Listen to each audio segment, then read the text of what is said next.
Here, I'm going to discuss about the latex allergy. So we first ask the client about any allergy to the latex. During the taking the history, we go for the assessment, any kind of allergy to the latex, yes or no. So any allergic reaction to the certain protein we found in natural rubber materials or latex. A latex allergy is an immune reaction or system that reaction to the proteins in natural rubber substance, and a latex a product made from the rubber tip fluids. So if our patient have a latex allergy, how do you know if your patient has an allergy to the latex? Usually the latex allergy, the symptom may include itching or stuffy or runny nose, hives. It can cause sometimes asthma symptoms like wheezing, chest tightness, and difficulty of breathing. The symptom begin within a minute after exposure to the latex, right? Within a minute. So what are the latex materials we use in the hospital?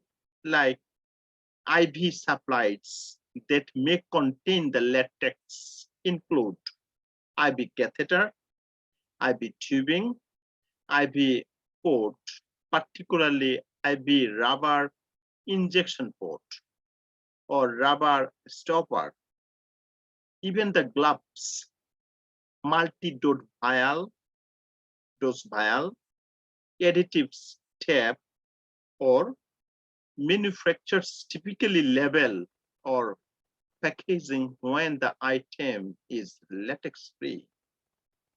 Latex-free IV supplies must be used for the client who have latex allergy.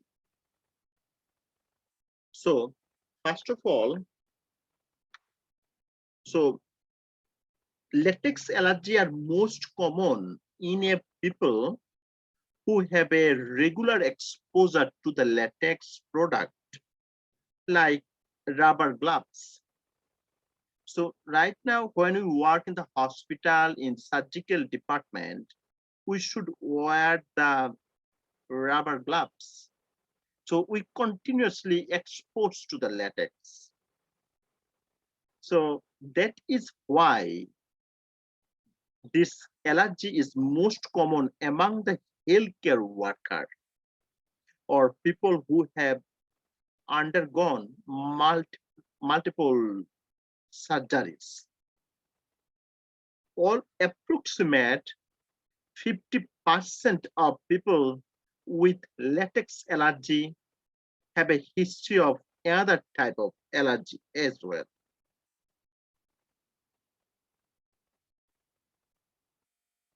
So now go next.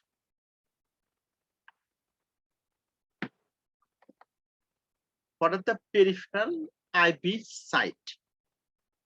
So you see the picture number 1. This is cephalic vein, and this one is a brachial vein, median cubital vein here. Cephalic vein continuation, brachial vein continue, and this is the radial vein. So when we check the pulse rate, we check in this radial pulse, right? We can choose the vein in cubital fossa we can choose cubital vein or cephalic vein. Here you can see the continuous of the cephalic vein, superficial dorsal vein, dorsalis venous arch. They make branches and also basilar vein. So the most frequently used site are the veins of forearms from here, because the bones of the forearms act as a natural support and splint. Because of this long bone, provide the support behind of this vein. It is easy because of immobilization, fixed. The common intravenous site A, this picture, inner arms B, dorsal surface of the hand. What else? Peripheral IV site,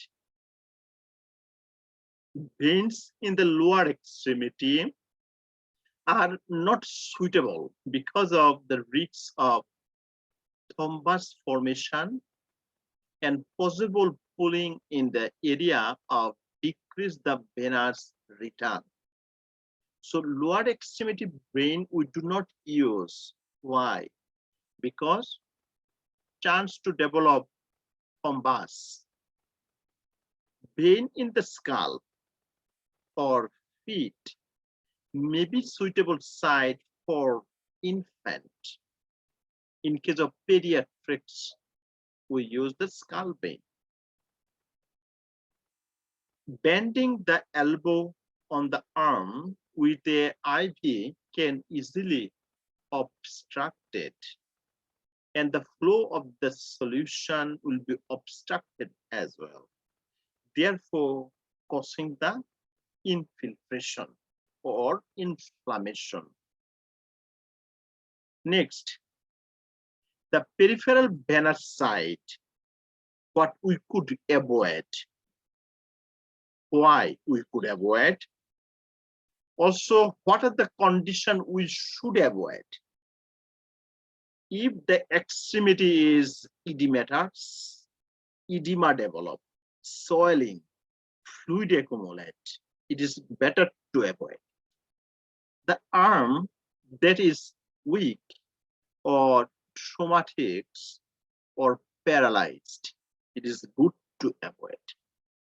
The arm on the same side is a mastectomy, like a female have a tumor in the breast and doctor decide for remove the part of the breast tissue, we call mastectomy.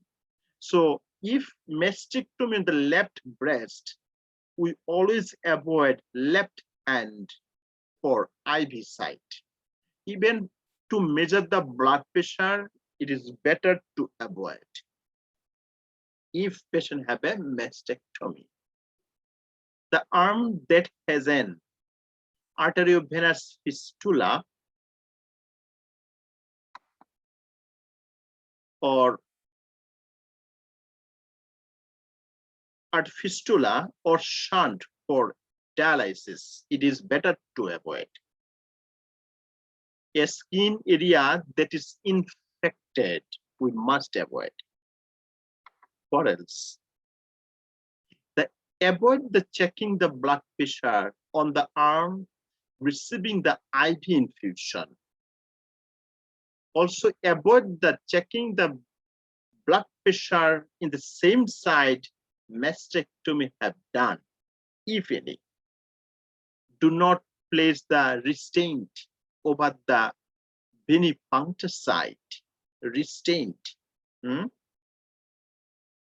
An arm board may be prescribed when venipuncture site is located in any area of flexion. Because if you flexion, it can obstruct. In adult, the most frequent use site For insertion, the IV cannula or needle are the vein of the forearm because the bones of the forearms act as a natural support and splint. The IV solution should be checked against the primary healthcare provider's prescription for type, for amount, for percentage of solution, and rate of flow. The 7 right for medication administration we should follow, right?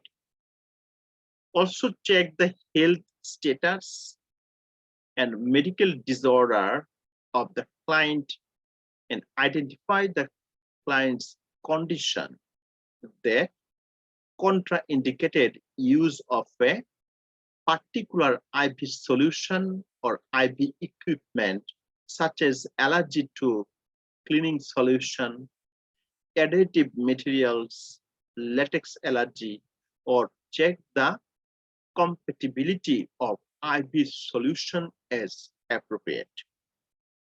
Wash the hand thoroughly and use the sterile technique. So before and after, frequently washing hand. Washing hand can prevent 95% infection transmit. Also, we should use the sterile procedure or techniques when working with IV channel. In this picture, we can see what are the materials we need to gather before start the IV channel. We need to the solution, IV fluid. Here you can see 0.9% sodium chloride. This is a normal saline. We need tubing, we call drip set, saline flash, connector, IV catheter with needle, alcohol drape, gloves, tap, tourniquet, gauze paste, and dressing. So before start, we have to gather all of the materials and we should follow the sterile technique or procedure.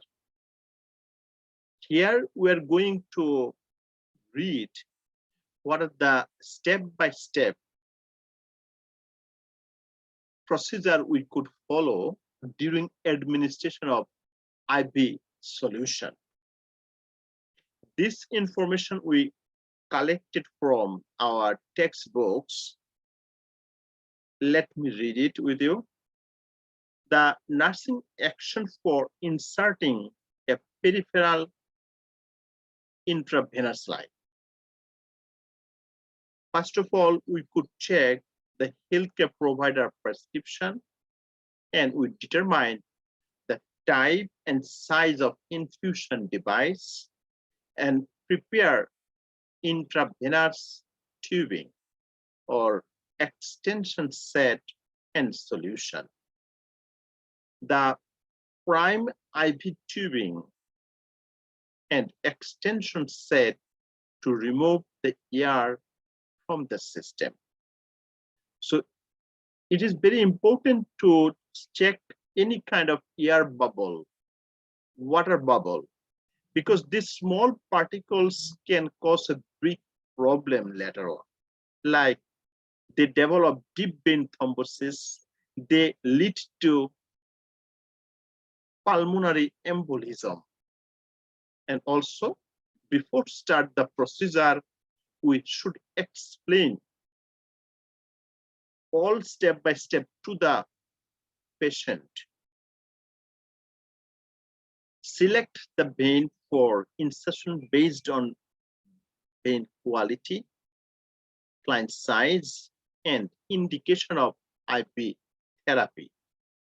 We apply the tourniquet and palpate the vein for persistency or reliance. So clean the clean the skin with a antimicrobial solution, right?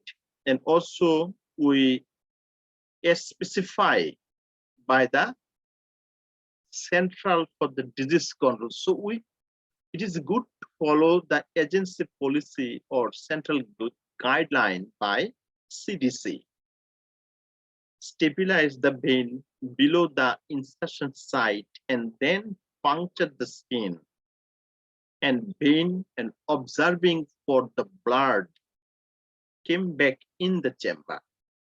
When we observe the lower catheter so that it is flushed with the skin and advance the catheter into the vein. What else? Remove the tourniquet and apply the pressure above the insertion site with the middle finger of the non-dominant hand and retract the stylet from catheter. The tape and secure the insertion site with a transparent dressing and also document the specific about the procedures such as number of attempt at insertion, the insertion site, type and size of device, solution and flow rate, time, and also client response we will observe. What else? When we prepare a new solution for administration, clamp the tubing, attach the spike end of the tubing to the IV bag. Also, venipuncture site is changed every 72 to 96 hours or with a change in venipuncture site in accordance with CDC. We follow the guidelines by CDC or agency policy. The IV dressing is changed when dressing is get wet or contaminated. Very important. Otherwise, patient develop infection. It leads to septicemia, and septicemia lead to septic shock. Next, do not let an IV bag or bottle of solution hang for more than 24 hours to diminish the potential for bacterial contamination and possible sepsis. So strictly infection control is the priorities. Do not allow the IV tubing to touch the floor to prevent the potential bacterial contamination. The LPN has a scope to practice regarding IV medication and or IV initiation varies by state and facilities. Here, talking about what are the action, right? What are the step-by-step intervention we follow for IV line? Whatever it is, I want to share something very important with you.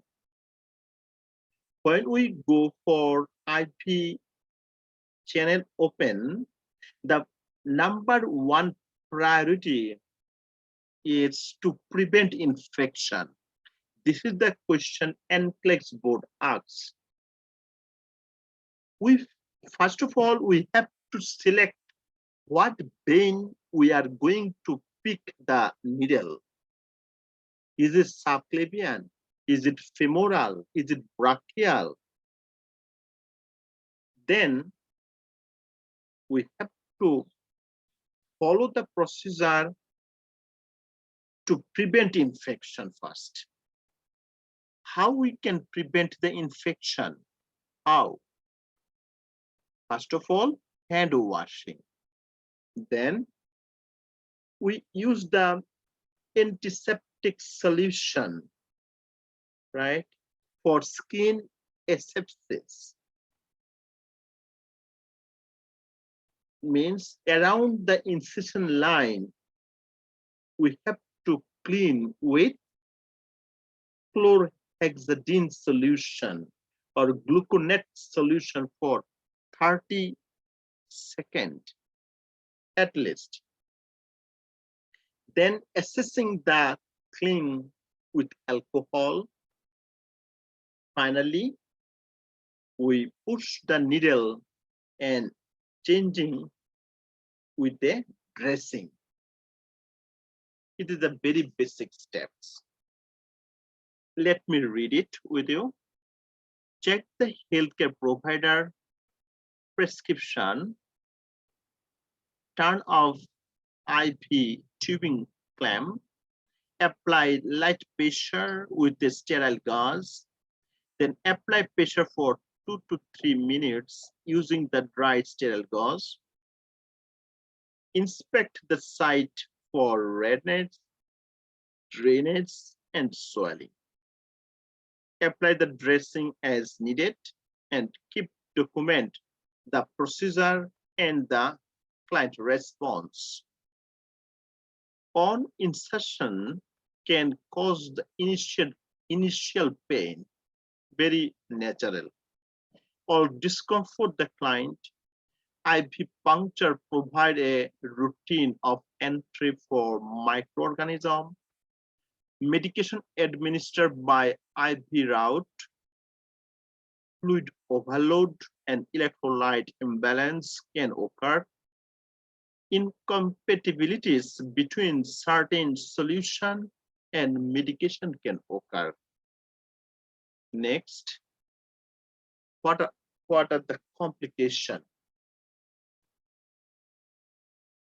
There are some common complications we can see, not always, but unfortunate patient.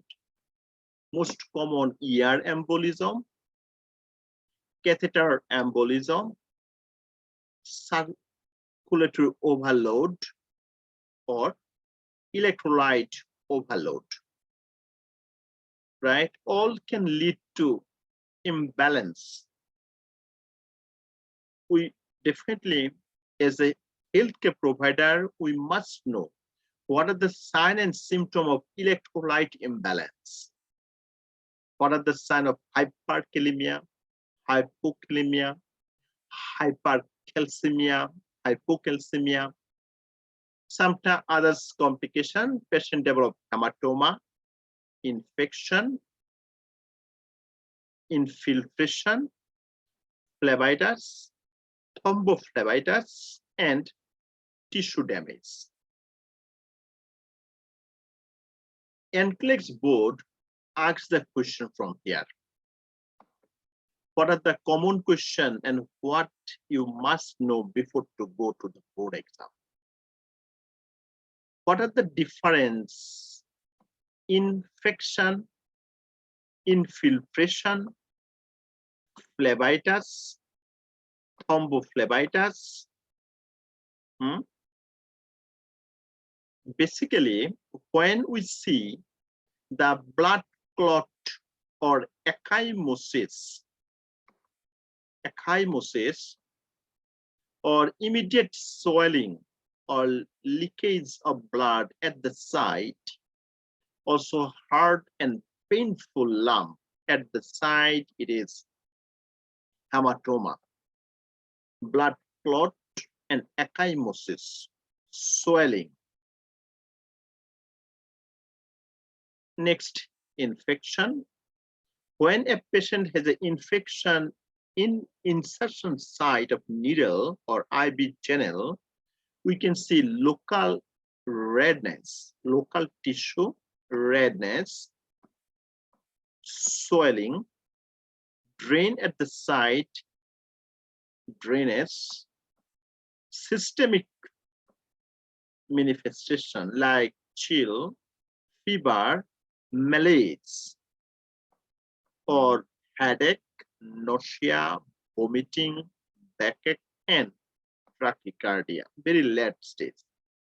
So when we see the infection developed, patient has a sign and symptom of inflammation like redness, swelling, like increase the body temperature, fever, or pain, right?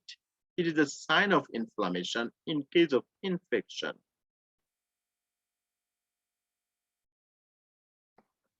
If patient develop infiltration, how we define between infiltration and infection?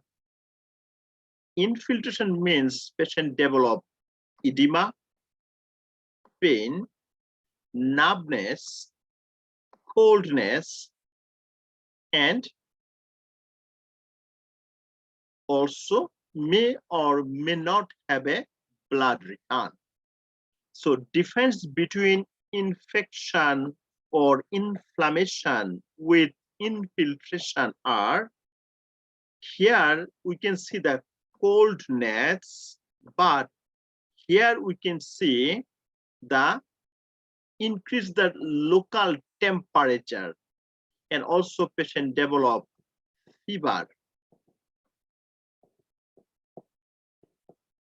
Phlebitis means patient developed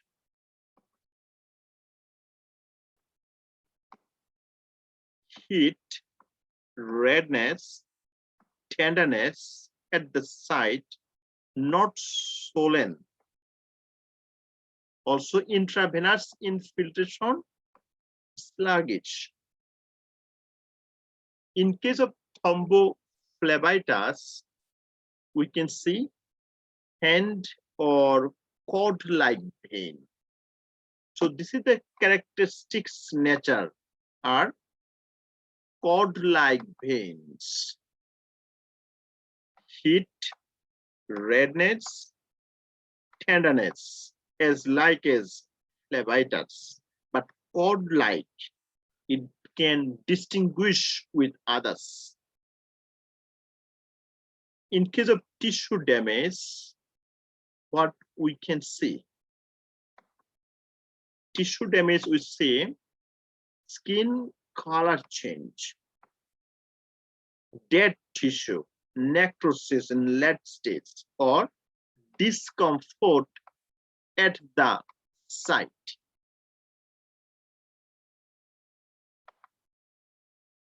What next?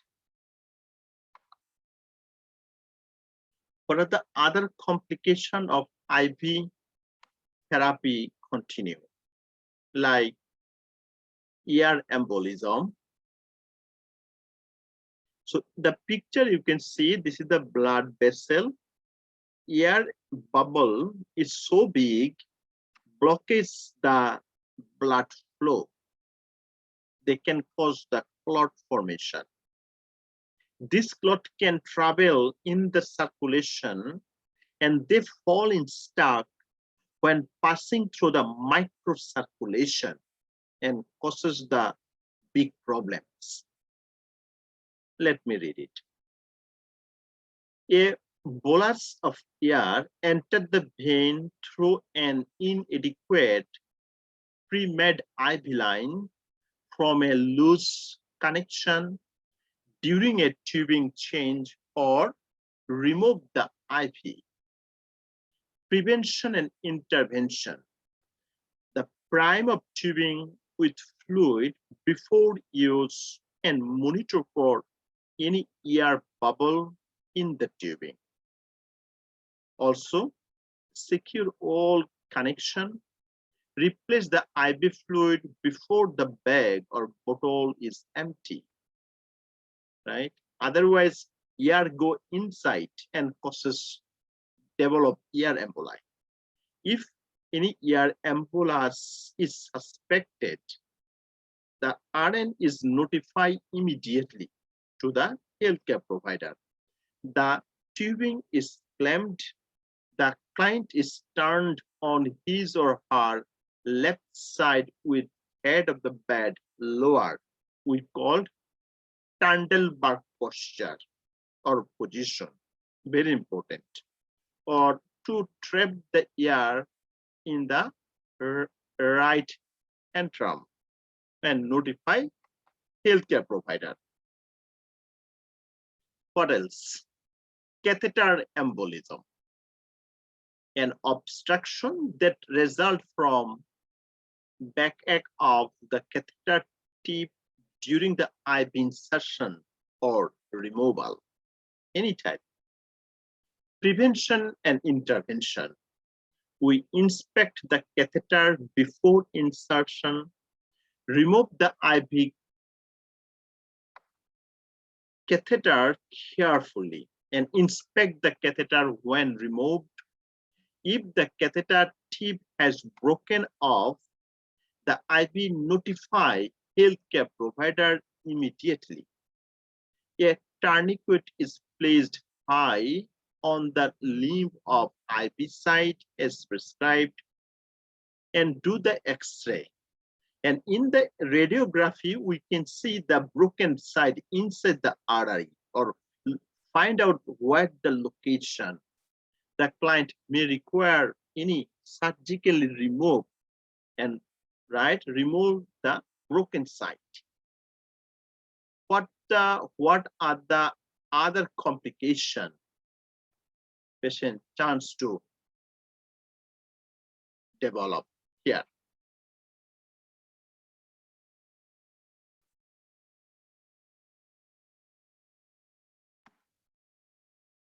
Like circulatory overload,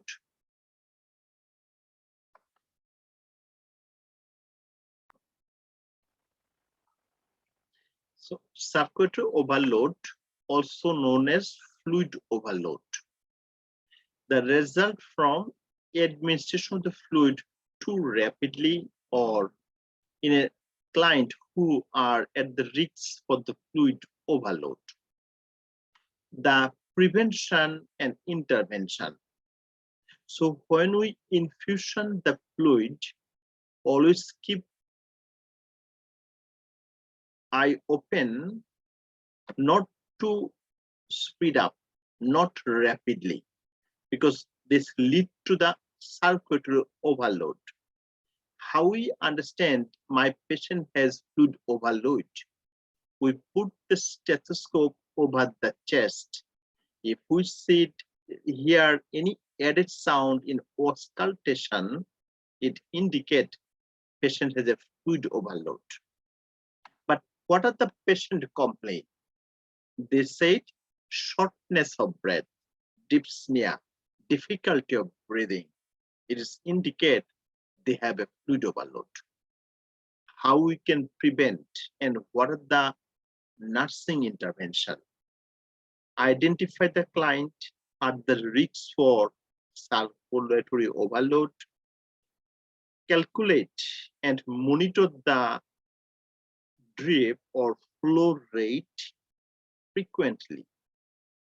Use an electronic IV infusion device and frequently check the drop flow rate for setting. We could monitor the sign of circulatory overload.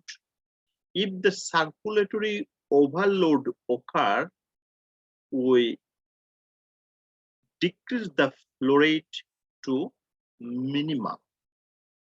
Also, at a keep vein open site or elevate the head of the bed and keep the client warm and check the lung sound. We have to assessment for edema, and also we notify to the healthcare provider.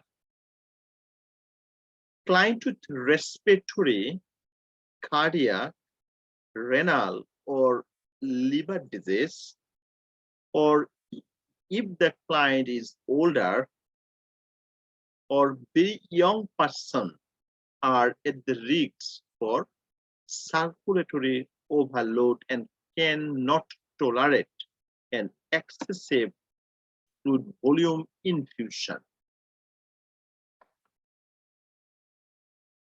Another one is called electrolyte overload. The IV channel, the fluid we use either hypertonic or hypotonic or isotonic. But when it is too much, because every solution or IV fluid contain the electrolyte, the chance to develop electrolyte overload. An electrolyte imbalance causes by too rapid or excessive infusion or use of an inappropriate IV solution. How we can prevent the electrolyte overload? We review the laboratory Velus report. We check the electrolyte level. We must check the potassium. We check the sodium, right? We check the calcium and magnesium. They are electrolytes. If your patient develops potassium imbalance, it leads to disease. If your patient develops sodium imbalance, it leads to develop potassium imbalance, and potassium imbalance leads to develop dysarrhythmia, and dysarrhythmia develop cardiac arrest and heart failure. And what next?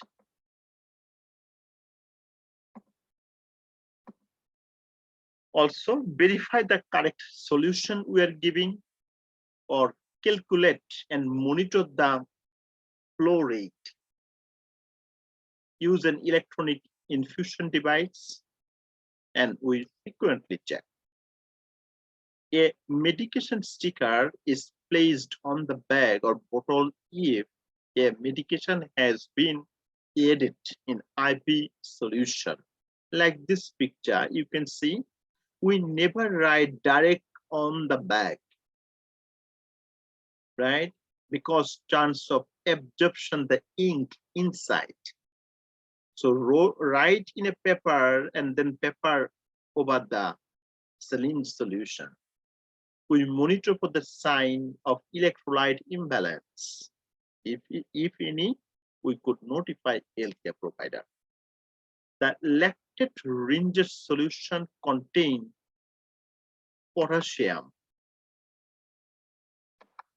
So lactate ringer, sometimes NCLEX board asks a question: if your patient come with you with a burn, right?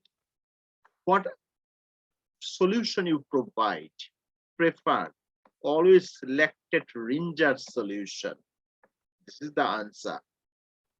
Lactate ringer solution contain potassium and should not be admin the client with acute kidney injuries or chronic kidney injuries. So in case of AKI or in case of CKD, chronic kidney disease or acute kidney injuries, it is good to avoid. But if your patient came with a burn, lactate ringer is the first priorities. This is the NCLEX board frequently asking question. What next? What the other complication? Hematoma.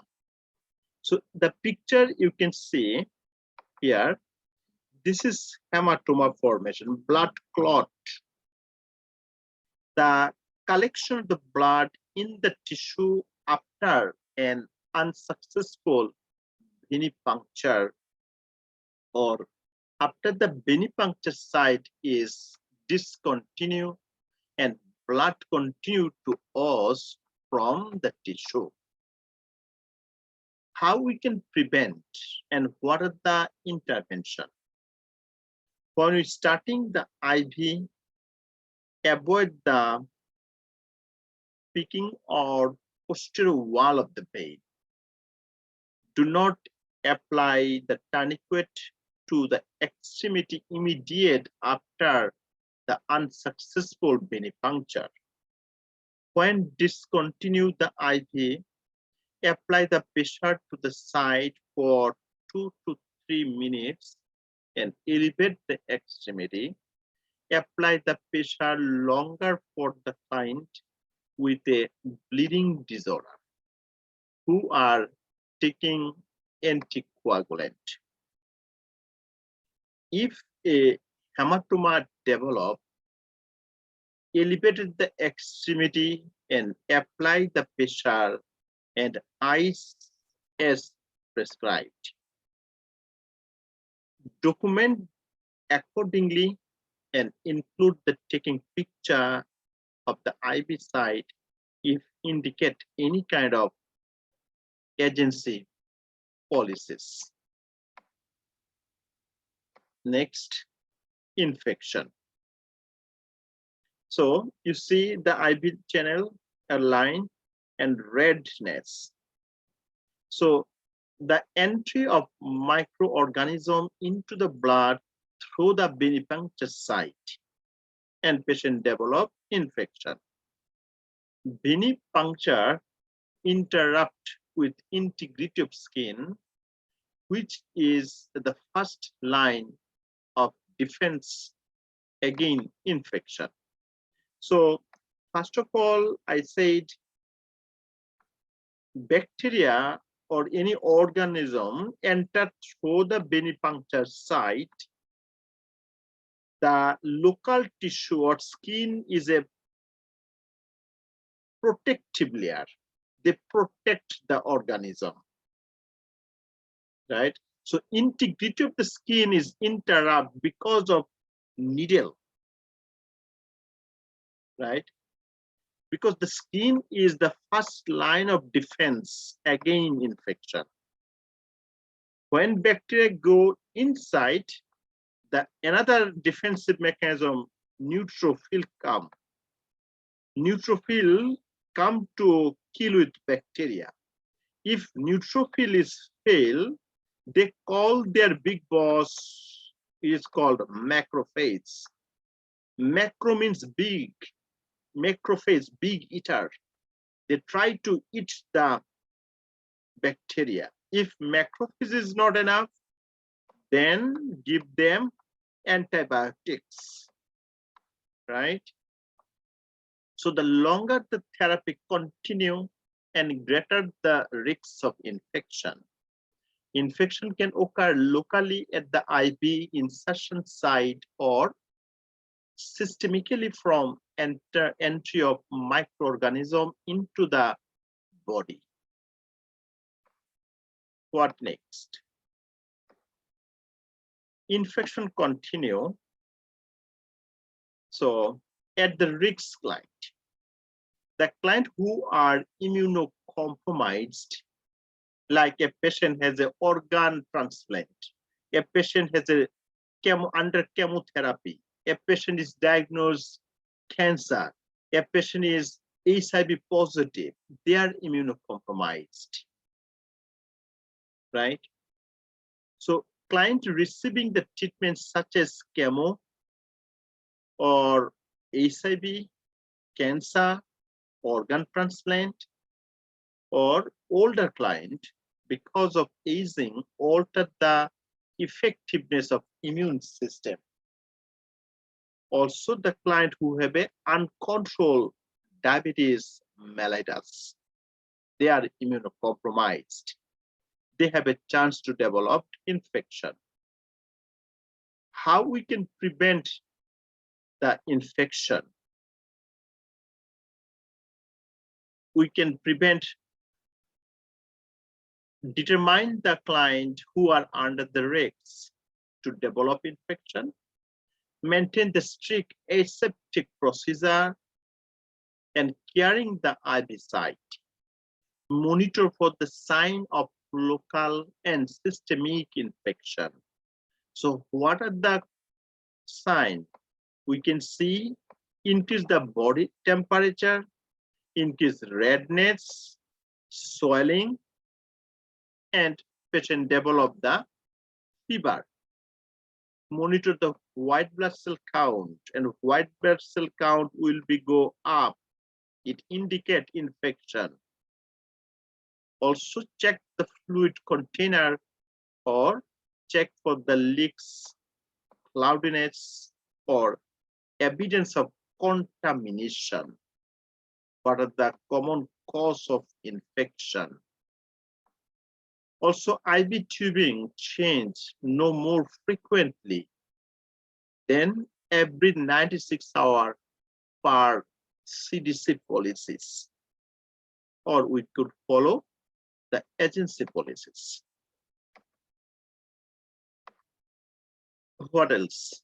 Ensure that the IV site, bag or bottle and tubing are labeled with the date and time to ensure that these are changed on time and according to agency policy. Ensure that the IV solution is not hanging for more than 24 hours. If the sign of infections occur, we always notify healthcare provider. We assist to obtain the blood for blood culture, and then after the blood culture, we give them antibiotics for infection. The IV is restrained in the opposite arm to differentiate the sepsis, or whatever we did, we keep the documentation. And this document protect your license and protect your patient, and easy to carry the information to the next shift healthcare provider. A client with diabetic mellitus usually does not receive dextrose. Dextrose means glucose. Patients who are diabetic, their blood glucose is high. If you give them dextrose, it would be hyperglycemic. Patients need to adjust their insulin doses and keep it record. IV, most of the times we give them dextrose, and dextrose is a sweet, and bacteria like to eat sweet. So easily develop the bacteria, and bacteria causes infection. Infection, if not treated, lead to sepsis, and patient develops septicemia, lead to the septic shock, and shock lead to death. Next is infiltration. What it is? In this picture, we can see the fluid leakage and pallor, cold, and edema developed. Here we see the needle supposed to go, I mean, it is angle, then it is flat. It should be flat or perpendicular to the parallel, I mean, along the channel or vein, but it is dislodged. The IV channel is penetrate, get inside, and fluid is going. So how we differentiate between infection and infiltration? By this, it is cold, edematous, tense, but infection, it should be hot and painful, redness. It is a IV fluid out of the vein, and the surrounding tissue, you see, it is surrounding tissue. This is the fluid, and IV channel is almost penetrating. It is here. occur when the IV device has become dislodged or perforate to the wall of vein.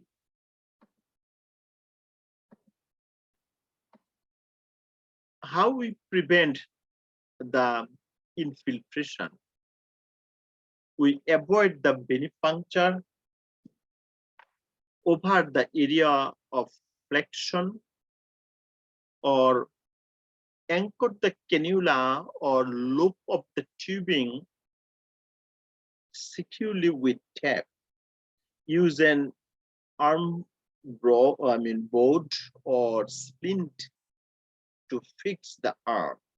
Monitor the IV site for decrease or cessation of flow. In infiltration has occurred, the IV device is removed immediately. Do not rub an infiltrate area, and also keep documentation. What else? Now, what is phlebitis and what is thrombophlebitis? Phlebitis, it does mean inflammation of the vein that can occur from mechanical or for the chemical because of medication or trauma to the local infection. Phlebitis can cause the development of a clot, and this is called thrombophlebitis. So you see the redness this area, engorgement. If you feel, you can see the sign and symptom of infection, even inflammation sign. So this is the blood artery, and blood make a clot. Inflammation and clot due to the trauma to the vein. What else? How we can prevent the thrombophlebitis? Prevention and intervention. IV cannula smaller than the vein is used, and also very small vein are avoided when administering irritation solution, or vein over the area of flexion are avoided. The lower extremity is a excess area of IV are avoided. Use the arms broad or splints. Also follow the CDC guideline. Means change the venipuncture site every 72 to 96 hours. If phlebitis occur, IV device is removed immediately. If we suspected phlebitis, we have to inform healthcare provider and document accordingly, including taking the picture if indication by agency policy.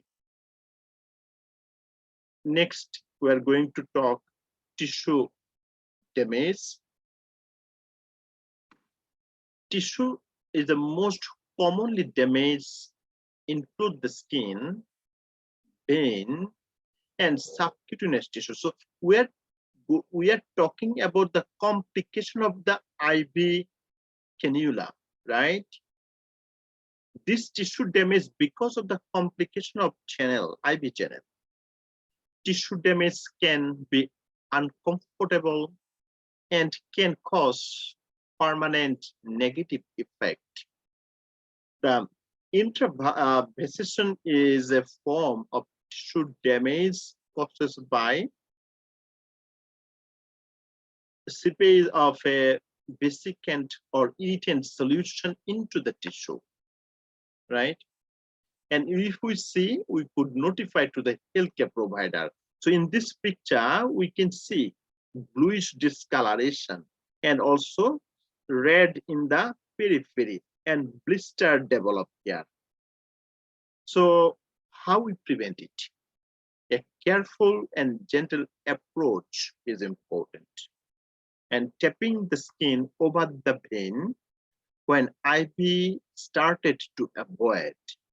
Monitor for ecchymosis or any bleeding disorder, or check the allergy to the tab or dressing adhesiveness. Monitor the skin and color change. Also see any discomfort at the IV site. If we see any, we could notify healthcare provider if tissue damage is suspected. Whatever it is, we keep document accordingly, including taking a picture if indicated by agency policy. We always document the occurrence of a complication. Data collection and findings important. On always take the action and we monitor the client response.